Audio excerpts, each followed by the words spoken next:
Dans cette vidéo, on va étudier la suite du programme. Après avoir vu le choix rationnel du consommateur, on va étudier les effets de substitution et les effets de revenu.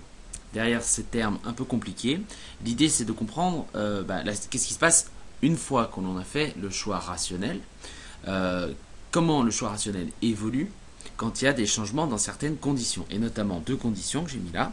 Comment les agents réagissent-ils à une variation du revenu ou de leur budget? Quel va être le nouveau choix rationnel une fois que le budget et donc la droite de budget va changer? Et autre question qu'on peut se poser, comment les agents réagissent-ils à une variation des prix? Donc, l'étude finalement de ces deux réactions va nous permettre de mettre en lumière ce qu'on appelle les effets de substitution et les effets de revenu.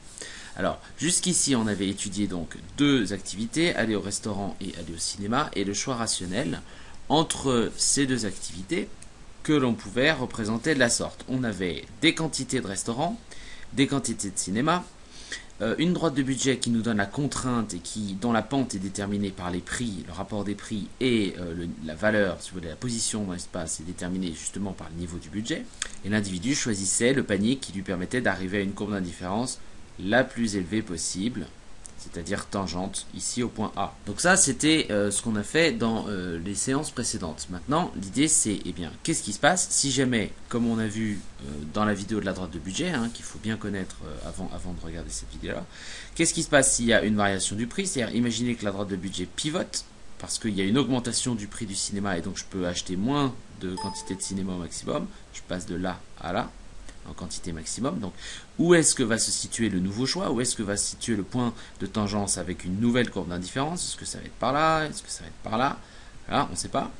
Et que se passerait-il si, là j'ai considéré un changement de prix, mais on peut aussi considérer l'autre situation, une variation du revenu. Donc que se passe-t-il si, là on avait la droite de budget initiale, que se passe-t-il si l'agent par exemple est plus riche? Donc imaginez qu'il est une nouvelle droite de budget parallèle un peu plus haute. Où va se situer le nouveau choix? Est-ce qu'il va se situer là? Est-ce qu'il va se situer là? Donc comment évolue le choix du consommateur? Avant d'aller plus en détail, il faut juste rappeler dire 2-3 mots sur la résolution graphique. Jusqu'ici, donc pour construire ce petit graphique, on va en faire un autre. Jusqu'ici, donc quand on a vu la résolution graphique et qu'on a fait ce schéma que vous connaissez bien maintenant, on n'est pas capable, avec purement des outils graphiques et purement dans le cas général comme on fait, sans chiffres précis, on est incapable de dire précisément où se situe le point de tangence entre la courbe d'indifférence et la droite de budget. La position du point de tangence de la courbe d'indifférence à la droite de budget, vous voyez, ça pourrait être là, mais ça pourrait être ici, beaucoup plus haut par exemple. Avoir une position ici beaucoup plus haute, ou alors on pourrait avoir une position beaucoup plus basse, par exemple ici. Donc ça dépend de quoi?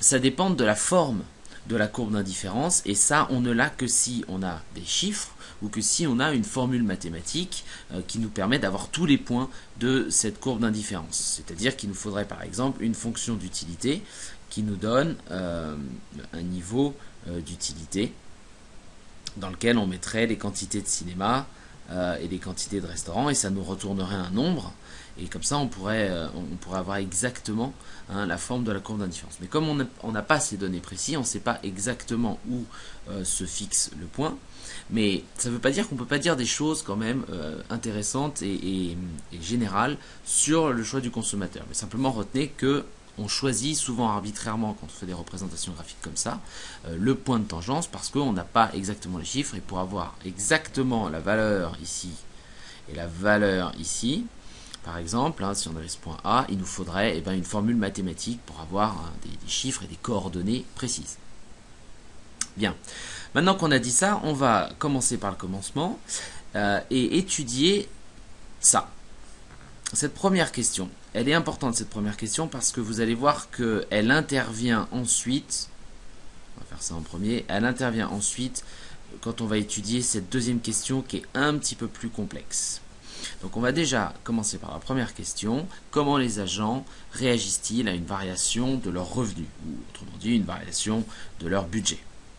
Donc, graphiquement on a nos deux axes, je vous rappelle que nos deux axes pour représenter le choix mettent en relation des quantités, et non pas des prix, quantité de cinéma et quantité de restaurant. on a une droite de budget initiale. Je vous rappelle que la droite de budget initiale, elle est déterminée par quoi? Elle est déterminée par une certaine quantité de budget et le prix du cinéma, donc la dépense totale en cinéma, prix du cinéma fois quantité de cinéma, plus la dépense totale en restaurant, prix du restaurant fois quantité de restaurant, sachant que la dépense totale en cinéma et en restaurant ne peut pas dépasser le budget. Bien. Donc ça nous donnait l'équation de cette droite-là, et la pente de cette droite était donnée par le rapport des prix. Tout ça, c'est du rappel. Que se passe-t-il? Donc on revient à la question. Question numéro 1. Comment les agents réagissent-ils à une variation du budget ou du revenu? Eh bien, s'il y a une variation du budget, ça veut dire que ce chiffre-là augmente ou baisse. D'accord? Donc imaginons qu'il augmente. On va choisir une augmentation du budget. Imaginons qu'il augmente. S'il augmente et qu'il n'y a pas de changement dans les prix, ça veut dire donc que la droite de budget se déplace parallèlement, puisque la pente est donnée par le rapport des prix et qu'ici il ne change pas.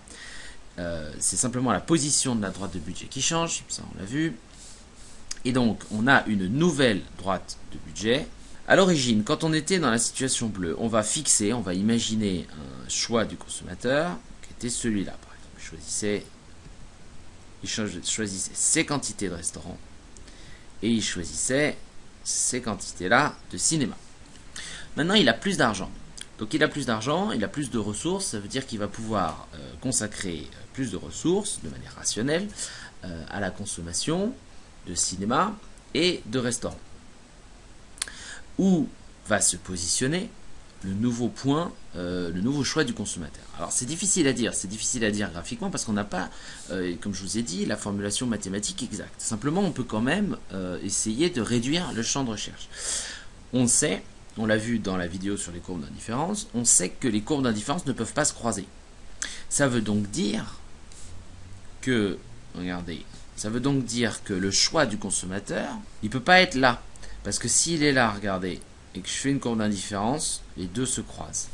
Il ne peut pas être là non plus.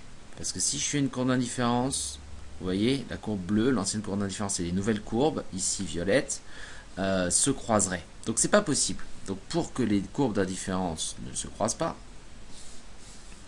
il faut forcément que la zone de choix, le nouveau choix, soit compris dans cette zone-là. Mais ça peut être n'importe quel point dans cette zone-là. Et regardez ce qui peut se passer si le revenu de l'individu augmente. Si le revenu de l'individu augmente, qu'est-ce qui pourrait se passer? Alors attendez, on va récapituler. Si B, ou budget ou revenu augmente, on a plusieurs solutions. On pourrait avoir une hausse des quantités de cinéma. Donc si le budget augmente, l'individu pourrait augmenter ses quantités de cinéma. Pour augmenter ses quantités de cinéma, il suffit d'être sur un point. Là, on avait les quantités de cinéma choisies. Il faut être dans un point qui va par là. Donc imaginons un point un peu plus, donc par ici par exemple. Donc ça, si il choisit, si c'est ça le nouveau choix du consommateur, avec une augmentation du budget, il a augmenté ses quantités de cinéma. Première solution, première possibilité. Deuxième possibilité, il pourrait diminuer ses quantités de cinéma. C'est-à-dire qu'en fait, le nouveau point pourrait être dans cette zone-là. Donc, quelque part par là, ici par exemple. Et dans ce cas-là, eh bien, on se situe sur un point ici. C'est-à-dire qu'il aura considérablement augmenté les quantités de restaurants, mais il aura baissé ses quantités de cinéma. On serait sur une courbe d'indifférence qui serait comme ça. Et comme je vous le dis, comme on n'a pas le détail exact de la formulation mathématique, on ne sait pas si, quand le budget augmente, l'individu va augmenter les quantités de cinéma, baisser les quantités de cinéma ou avoir une stabilité des quantités de cinéma. C'est-à-dire qu'il va consommer pareil. C'est-à-dire être ici en fait. On ne sait pas. Et ces trois cas de figure, ou en tout cas ces deux cas de figure-là, sont des cas de figure importants parce qu'ils nous permettent de faire une classification. Si le budget ou le revenu augmente et que les quantités, par exemple de cinéma, là on s'intéresse aux quantités de cinéma, si le budget augmente et les quantités de cinéma diminuent, ça veut dire que le cinéma est considéré comme un bien que l'on appelle un bien inférieur. Alors en vrai, pour la plupart des gens, le cinéma n'est pas un bien inférieur. Mais imaginez que là, on ne parle plus du cinéma, mais qu'on considère un bien comme ça au hasard. Quand on constate une augmentation du budget et on constate une baisse des quantités consommées, donc dans cette zone-là, ici, là, de ce bien, alors on considère que ce bien est un bien inférieur. Parce que quand l'individu devient de plus en plus riche, il a tendance à de moins en moins, consommer de ce bien.